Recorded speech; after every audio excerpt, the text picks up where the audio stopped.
What's up, grappling fans? My name's John Evans. Thanks for joining me again today for another Brazilian Jiu-Jitsu tournament match. As promised, we have another one from the 2013 World Championship, and this one is with Andre Galvao. And let's go ahead and get right to this match.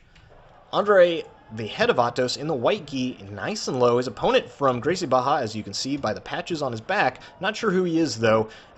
He's standing a little bit high, though. I'm not so sure I like this. Andre making this cross grip, and he goes right for the ankle pick, able to get the takedown on his opponent. There, you see, he gets 2 points. The referee raises his hand, and Andre just trying to pass right away to north-south. His opponent just shoulder rolls backwards to get his legs in the mix, and able to scurry out and get his guard back.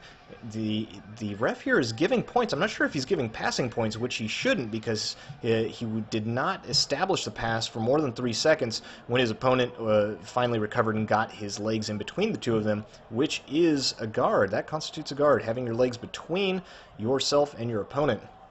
So that should not have been passing points. It might have just been advantage. Not sure. Couldn't see what the ref gave him. But here, Andre Galvao getting these double unders, trying for a double unders pass. It's modified because he's grabbing either the belt or the pants. And he's just trying to pull his opponent up onto his shoulder and make that angle. And there you can see he puts the knee down across the neck. And that is not comfortable, but it's a good way to create the angle. You can also completely somersault your opponent and then attack the back, which he might be trying to do. It might look like he's trying to slam, but he's really not. His opponent's just trying to stay flat on his back, not be lifted up like that, and Andre Galvao might be trying to make him do the somersault or either create such an angle where he's up on his shoulder and bring the knee over that just the combination of the two just results in him picking his opponent up and dropping him, which is not his intended plan. He just wants to pass the guard, so not slamming. And here he shoves this leg right down through the middle, so he's in half guard, but with this knee up, it's really a 3/4 guard. It's like a leg lasso from half guard, but without this arm being stuck in the leg. And Andre Galvao just passes right off to the side, just a modified Toriano pass, and that was nicely done, and it just gets him to this angle that he wanted from the double unders pass in the beginning.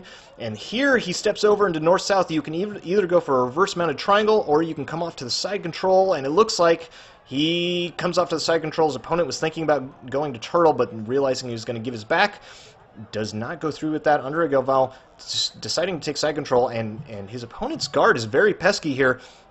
So instead of just rushing for the side control, I know what you guys want to do. You want to just run off to the side control, and you just want to get that pass situated. But if your opponent's guard is really tough and is giving a lot of problems, you can do like what Andre Galvao did. It feels like 1 step backwards, but it will grant you 2 steps forwards, and that is to go to the leg drag position, which is what Andre Galvao did. He was able to get to that leg drag position, which forces his opponent's hips to the far side, and that way it's easier to secure the pass and secure the side control instead of just trying to scramble for every position and then maybe having your opponent recover their guard. So here he's in side control, and now he has both arms on this side, and he looks like he's going after this arm. He should really keep this arm over here, his left arm, his north arm, as a cross face, and here he's feeding this lapel underneath the far arm, and usually what he'll like to do is give it underneath the head to his other hand, and he has a nice lapel choke from there that he likes to set up. If nothing else, it creates a good shoulder pressure. And here he's got 2 arms on one side, and yeah, that's smart, because if you have 2 arms on one side, nothing's really blocking the hip except for your knee, and your position is not the best because you can't keep that crossface on, can't turn their head away. So he brought that hand back over there to block the hip instead of just having his knee. And here he goes right to knee on belly, and he's trying to feed this collar across. His opponent tries to sit up and go into a single leg, but Andre Galvao, having great timing there, uses that timing of his opponent trying to get up to his knees to just step over right into mount, and here he is establishing the mount and going for the cross collar choke. Just the mounted cross collar choke, just like Hodger likes to do, starting it in deep here, and if he gets it to the other side, oh, this can be tough. You can see he's blocking it. He's blocking Andre Galvao's arm right here and trying to violently hip up and turn to the side just to prevent Andre from getting that leverage to be able to finish. Andre, realizing he's in danger of maybe having his leg put back into half guard right here, because I believe he's knee on belly, he picks up that elbow and pulls it back to the center line, and that will help him to reestablish the mount. And here he puts the arm right back through. He's just attacking just relentlessly on this cross choke. I like this. From the mount, people think, okay, slow down. You pass the guard, you're in mount, you're up on points. But really, if you can attack continuously without tiring yourself out, it's super tiring for the person on the bottom, and it's very confusing. It sets up a lot of mistakes for your opponent to make, and then they will leave something open eventually. So you just have to stay one step ahead of them, try not to use too much strength or energy, and just keep attacking continuously. Eventually one of those attacks will sink in, and that's what Andre Galvao seems to be doing here. He's got this elbow under his opponent's elbow, and he's walking his hand up. You can see it, walking it. Yeah, there it goes, walking it up on the mat, and he's trying to hike up his opponent's elbow. From there, you can do a CPR press behind your opponent's head. You can get to a nice side choke right from there, or you can start attacking this arm. There's a lot of different things you can do, and it's also miserable for your opponent on the bottom. And here he comes up to the high mount, feet on the hips. That makes it very, very hard for your opponent to escape, and it's a good control on the hips. There's something you have to watch out about. If your opponent is flexible from the bottom, they can backward shoulder roll, try to kick up these legs over, and it looks like he's trying to attack maybe a mounted triangle from here. He's under this arm, and then you can step this leg over if you shove one of your opponent's arms through, and here he goes right back into the cross-collar choke.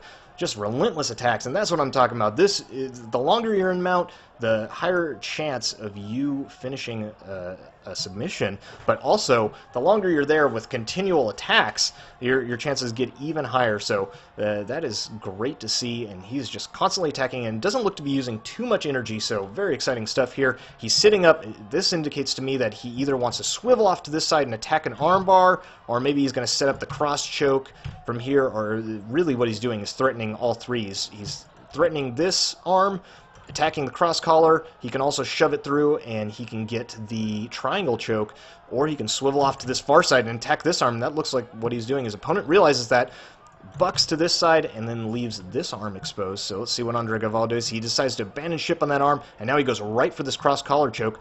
And here, oh, he's going for this cross collar, and this could be it. But he's making this angle too. I'm not sure if he's, and here he's trying to push this arm back down to an Americana.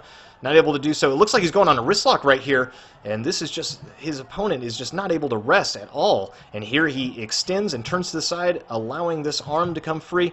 Andre Galvao doesn't even seem to care about it, or at least he's trying not to let on that he's going for it. And here's just going for the cross-collar choke, but now his opponent's arm's on the inside, and this is what we call armbar city right here. He's going to take him down to armbar city, where the grass is green and the armbars are pretty, and that is because you can swivel off to this side, and now you're in this armbar position. Very nicely done. But, oh, very tricky. He switches off to the other side as his opponent uses this padlock to block that armbar. And now, oh, yes, he's going to extend. He goes belly down. He flips him all the way over, and he gets the armbar. Woo! Wow. Very exciting. Relentless attacks. Finally able to come out with that armbar. And look, he does not look that tired. He's not breathing super, super heavy. Just attacking the whole time. I'm sure his opponent feels frustrated and tired just from the relentless attacks. Really nice stuff from Andre Galvao. That's what we like to see here on BJJ Breakdown.